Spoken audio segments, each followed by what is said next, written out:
Friends, ಪೇಟಿಎಂನಲ್ಲಿ UPI light ಅಂತ ಒಂದು option ಇರುತ್ತಲ್ಲ. ಸೊ ಈ ಒಂದು UPI ಲೈಟ್ನಲ್ಲಿ ನಾವು ಅಮೌಂಟನ್ನು ಆ್ಯಡ್ ಮಾಡೋದು ಹೇಗೆ ಅಂತ ಈ ವಿಡಿಯೋದಲ್ಲಿ ನಿಮಗೆ ತಿಳಿಸ್ಕೊಡ್ತಾ ಇದ್ದೀನಿ. ಫ್ರೆಂಡ್ಸ್, ದಯವಿಟ್ಟು ಈ ವಿಡಿಯೋನ ಪೂರ್ತಿಯಾಗಿ ನೋಡಿ, ಹಾಗೆಯೇ ಈ ವಿಡಿಯೋನ ಲೈಕ್ ಮಾಡಿ, ಶೇರ್ ಮಾಡಿ. ಫ್ರೆಂಡ್ಸ್, ನೀವು UPI ಲೈಟ್ನಲ್ಲಿ ಅಮೌಂಟನ್ನು ಆ್ಯಡ್ ಮಾಡಬೇಕಂದ್ರೆ ಇಲ್ಲಿ ಪಕ್ಕದಲ್ಲಿ UPI ಲೈಟ್ ಅಂತಿದೆ ನೋಡಿ, ಇದರ ಮೇಲೆ ಕ್ಲಿಕ್ ಮಾಡಿ. ಅಥವಾ ನಿಮಗೆ ಈ ರೀತಿಯಾಗಿ ಸೈಡಲ್ಲಿ UPI ಲೈಟ್ ಅಂತ ಕಾಣಿಸ್ಲಿಲ್ಲ ಅಂದರೆ ಇಲ್ಲಿ ಮೇಲ್ಗಡೆ ಸರ್ಚ್ ಬಾರ್ ಇದೆಯಲ್ಲ, ಸರ್ಚ್ ಬಾರ್ನಲ್ಲಿ UPI ಲೈಟ್ ಅಂತ ಸರ್ಚ್ ಮಾಡಿ. ಸರ್ಚ್ ಮಾಡಿದ್ರೆ ಈ ರೀತಿಯಾಗಿ ಬರುತ್ತೆ, ಇದರ ಮೇಲೆ ಕ್ಲಿಕ್ ಮಾಡಿ. ನೀವಿಲ್ಲಿ UPI ಲೈಟ್ ಮೇಲೆ ಕ್ಲಿಕ್ ಮಾಡ್ತಾ ಇದ್ದಾಗೆ ನಿಮಗೆ ಈ ರೀತಿಯಾಗಿ ಓಪನ್ ಆಗುತ್ತೆ. ಸೊ ಇಲ್ಲಿ ಡೈರೆಕ್ಟ್ ನಿಮಗೆ ಎಂಟರ್ ಅಮೌಂಟ್ ಅಂತ ತೋರಿಸುತ್ತೆ. ಫ್ರೆಂಡ್ಸ್, ನೀವಿಲ್ಲಿ ಅಮೌಂಟನ್ನು 20 ರೂಪಾಯಿಯಿಂದ ಲಾಸ್ಟ್ 2000 ರೂಪಾಯಿ ತನಕ ನೀವಿಲ್ಲಿ ಆ್ಯಡ್ ಮಾಡ್ಕೊಳ್ಬಹುದು. ಸೊ ಇಲ್ಲಿ ನಿಮಗೆ ಎಂಟರ್ ಅಮೌಂಟ್ ಅಂತ ಇದೆಯಲ್ಲ, ಇದರ ಮೇಲೆ ಕ್ಲಿಕ್ ಮಾಡಿ.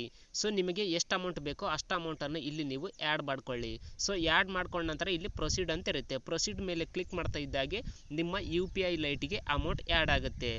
ಸೊ ಫ್ರೆಂಡ್ಸ್, ಈ ರೀತಿಯಾಗಿ ನೀವು ತುಂಬಾ ಸುಲಭವಾಗಿ UPI ಲೈಟಿಗೆ ನೀವು ಅಮೌಂಟನ್ನು ಆ್ಯಡ್ ಮಾಡ್ಕೊಳ್ಬಹುದು. ಫ್ರೆಂಡ್ಸ್, ಈ ವಿಡಿಯೋ ನಿಮಗೆ ಇಷ್ಟ ಆದರೆ ಈ ವಿಡಿಯೋನ ಲೈಕ್ ಮಾಡಿ, ಶೇರ್ ಮಾಡಿ, ಹಾಗೂ ನೀವಿನ್ನೂ ನಮ್ಮ ಚಾನಲನ್ನು ಸಬ್ಸ್ಕ್ರೈಬ್ ಮಾಡಿಲ್ಲ ಅಂದರೆ ಈಗಲೇ ಸಬ್ಸ್ಕ್ರೈಬ್ ಮಾಡಿ. Thanks for watching. Take care.